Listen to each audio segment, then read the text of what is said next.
প্রশাসনিক পর্যবেক্ষক, পুলিশ পর্যবেক্ষক ঠুটো জগন্নাথ হয়ে গেলে কোনো মতেই স্বচ্ছ নির্বাচন সম্ভব নয় বললেন Arjun Singh. West Bengal. West Bengal,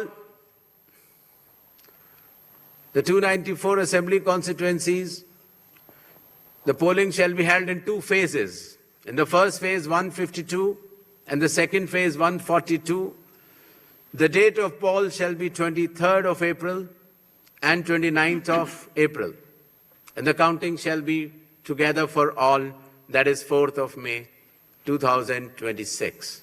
ঘোষিত হলো পশ্চিমবঙ্গ সহ 5 রাজ্যের বিধানসভা নির্বাচনের নির্ঘণ্ট।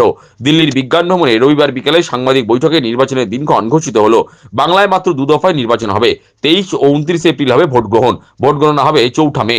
নির্বাচন ঘোষণার পর সংবাদ মাধ্যমের মুখোমুখি হয়ে ব্যারাকপুরের প্রাক্তন সাংসদ অর্জুন সিং বলেন, সমস্ত কিছু বিবেচনা করে নির্বাচন কমিশন 2 দফায় ভোট ঘোষণা করেছে। এদিন তিনি একাধিক প্রশ্ন তুলে ধরেছেন। ভোট পরবর্তী হিংসার সময় যে সকল অফিসার থানার দায়িত্বে ছিলেন তাদের কি দায়িত্ব থেকে সরানো হবে? দ্বিতীয়ত, আইপিএস অফিসার যাদের শেষ নির্বাচনের দায়িত্ব থেকে সরিয়ে দেওয়া হয়েছিল তাদের কি এবার সরানো হবে? তার সংযোজন, আইপিএস এবং আইএএস মিলিয়ে 25 জনকে বাংলার বাইরে পাঠানোর ক্ষেত্রে বিজ্ঞপ্তি জারি করা হয়েছিল, কিন্তু তাদেরকে ভিন রাজ্যে পাঠানো হয়নি। তাহলে কি পুরনো প্রথা অনুযায়ী ভোট করাতে চাইছে কমিশন? এমনই প্রশ্ন তুললেন পদ্ম শিবিরের লড়াকু নেতা। তার দাবি, ভোটের দুদিন আগে প্রশাসনিক পর্যবেক্ষক ও পুলিশ পর্যবেক্ষক ঠুটো জগন্নাথ হয়ে বসে থাকলে এবং গোটা পদ্ধতি পুলিশের দখলে চলে গেলে কোনো মতেই স্বচ্ছ নির্বাচন সম্ভব নয়। 2 দফা ভোট হয়েছে। আমরা ইলেকশন কমিশন কাছে দাবি জানিয়েছিলাম, প্রত্যেক রাজনৈতিক দলও জানিয়েছিল, কেউ 2 দফা, কেউ 1 দফা, কেউ 3 দফা। ইলেকশন কমিশন সমস্ত তার সিকিউরিটি সিস্টেম সব বুঝে 2 দফা ঘোষণা করেছে। আমরা স্বাগত জানাচ্ছি। শুধু ইলেকশন কমিশনকে এই প্রশ্নটা অনেক রিপোর্টারও আজকে জিজ্ঞেস করেছিল, অনেক মিডিয়া, কি পোস্টপোল ভায়োলেন্সের যে অফিসারগুলো দায়িত্ব ছিল, যে থানায় ছিল, তারা কি সেই দায়িত্বতে থাকবে, না তাদেরকে এই দায়িত্ব থেকে সরিয়ে দেওয়া হবে? দ্বিতীয়, যে আইপিএস অফিসাররা লাস্ট ইলেকশনে তাদেরকে ইলেকশন কমিশন সরিয়ে দিয়েছিল, এই ইলেকশনেও তাকে সরাবে কি সরাবে না? 25 জন আইপিএস আইএস অফিসারকে বাংলা থেকে বাইরে পাঠিয়ে দেওয়ার জন্য একটা নোটিফিকেশন হয়েছিল, সেই অফিসারগুলো এখনো যায়নি বহু জায়গা। তাহলে সেই অফিসারগুলো যাবে কি যাবে না? এটা একটা বড় ভাইটাল প্রশ্ন আছে। তাতেই ইলেকশন কমিশনে মতিগতি বোঝা যাবে কি ইলেকশন কমিশন কি চাইছেন। বাংলায় সুষ্ঠু শান্ত ভোট চাইছেন, না বাংলায় ওই পুরনো প্রথা অনুযায়ী ওই বলবে, করবো, দেখবো, মেরে দেবো, কেটে দেবো, এই হবে ওই হবে, আর লাস্টে ভোটের দিন 2 দিন আগে থেকে যারা অবজারভার থাকে, অ্যাডমিনিস্ট্রেটিভ অবজারভার, পুলিশ অবজারভার, সব ঠুটো জগন্নাথ হয়ে বসে থাকে আর পুলিশ দখলে নিয়ে নেয়। 100 মিটারের ভিতরে যদি স্টেট পুলিশ ঢুকে, যদি পুলিং এজেন্ট সরকারি পার্টি ভিতরে ঢুকে, কোনোদিন সুষ্ঠু শান্তভাবে হতে পারবে না। ওয়েবকাস্টিং পদ্ধতি নিয়েও এদিন প্রশ্ন তোলেন বিজেপি নেতা অর্জুন সিং। তিনি বলেন, কমিশন 100% ওয়েবকাস্টিং এর কথা বলে, কিন্তু ভুল করলে চাকরি যাবে। কমিশন এই ধরনের কোনো হুঁশিয়ারি তো দিচ্ছে না। তাছাড়া কোনো বুথে যদি 2 থেকে 3 ঘন্টা ওয়েবকাস্টিং বন্ধ থাকে, সেক্ষেত্রে ওই বুথের প্রিজাইডিং অফিসার ও আধা সামরিক বাহিনী সহ সবাইকে শাস্তি দেওয়ার কথা কমিশন ঘোষণা করছে না। তাহলে অবাধ ও শান্তিপূর্ণ নির্বাচন হবে কি করে? এর উপরে যে মনিটরিং, ওয়েবকাস্ট 100% বলছে ওয়েবকাস্ট হবে, 100% ওয়েবকাস্ট হবে। যদি যে ভুল ধরা পড়ে তার চাকরি বা জেলে যাবে, এটা তো বলছে না। এটা তো বলা দরকার।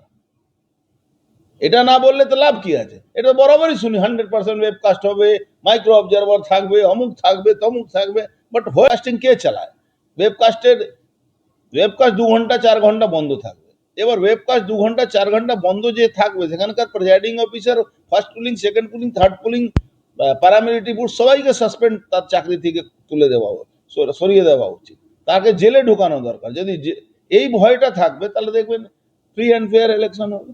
মুখে বললে free and fair Bangla vote হয় না। কেন্দ্রীয় বাহিনীর ভূমিকা নিয়ে এদিন তিনি প্রশ্ন তুলেছেন। বিজেপি নেতা অর্জুন সিং বলেন, কেন্দ্রীয় বাহিনীকে কাজের পূর্ণ স্বাধীনতা দিতে হবে, ওদের ডান্ডা চালানোর অধিকার দিতে হবে। তার অভিযোগ, পয়সার বিনিময়ে কেন্দ্রীয় বাহিনীর অনেকেই তৃণমূল ম্যানেজ করে নেয়। কেন্দ্রীয় নিরাপত্তাকে ফ্রি হ্যান্ড যদি দেয় ইলেকশন কমিশন, তাদেরকে ডান্ডা চালানো অধিকার দেয়, তাহলে কিন্তু ফ্রি অ্যান্ড ফেয়ার হবে। তাদের মধ্যে ভয় দেখানো বহু প্যারামিলিটারি লোকেরা আছে, তারা পয়সা থেকে বিক্রি হয়ে যায়। মদ মেছেলে এখানে তো সবই ব্যবস্থা তৃণমূল করে দেয়, তার জন্য ওরাও বিক্রি হয়ে। গেরুয়া শিবিরের লড়াকু নেতার আরও অভিযোগ, সিভিক ভলেন্টিয়ারদের পুলিশের পোশাক পরিয়ে ভোটের ময়দানে নামিয়ে দেওয়া হয়। যারা ডি গ্রুপ কর্মচারী তারা ফার্স্ট পুলিং, সেকেন্ড পুলিং, আর যারা কন্ট্রাকচুয়াল তারা ফার্স্ট পুলিং, সেকেন্ড পুলিং। যারা কন্ট্রাকচুয়াল ছিল তারা বিএলও হয়েছিল। সরকারি কর্মচারী কোথা আছে? পারলে অন্য রাজ্য থেকে কর্মচারী নিয়ে আসার দরকার আছে এখানে। কেন এরা যারা কন্ট্রাকচুয়াল সিভিক ভলেন্টিয়ার বলছে সিভিক ভলেন্টিয়ার ঢুকতে পারবে না, দেখবেন সব সিভিক ভলেন্টিয়ারই করছে। এখন খাকি ড্রেস সাদা ড্রেস বানিয়ে ওদেরকে ঢুকিয়ে দেবে। মমতা ব্যানার্জি সব পারে। মমতা ব্যানার্জি এই মিথ্যা কথা বলতে বলতে প্রত্যেকটা ব্যাপারে মিথ্যা কথা বলে। প্রসঙ্গত, রাজ্য সরকারি কর্মচারীদের বকেয়া মহার্ঘ ভাতা দেওয়ার কথা রবিবার ঘোষণা করেছেন মুখ্যমন্ত্রী মমতা বন্দ্যোপাধ্যায়। মুখ্যমন্ত্রী জানিয়েছেন, চলতি মাস থেকেই মহার্ঘ ভাতা দেওয়া হবে। এ প্রসঙ্গে ব্যারাকপুরের প্রাক্তন সাংসদ অর্জুন সিং বলেন, সুপ্রিম কোর্টের নির্দেশ অনুযায়ী রাজ্য সরকারকে বকেয়া মহার্ঘ ভাতা দিতেই হতো, অন্যথায় রাজ্যের কোষাগার ব্লক হয়ে যেত। তবে রাজ্য সরকারি কর্মচারীরা আইনি লড়াই করে মহার্ঘ ভাতা আদায় করে নিয়েছে। আপনাদের মমতা ব্যানার্জিকে দিতে বাধ্য ছিলেন, কেন রিভাইজ পিটিশনের পরে এই ডিসিশনটা হয়েছিল ডিএ ব্যাপারটা। হ্যাঁ, এটা কোর্টের সুপ্রিম কোর্টের নির্দেশ অনুযায়ী কাজ করেছেন। এটা যদি না করতেন তাহলে ট্রেজারি ব্লক হতো। ট্রেজারি যেখান থেকে টাকা চায় সেই টাকা ট্রেজারি অ্যাকাউন্টটা ব্লক করে দেওয়া হতো।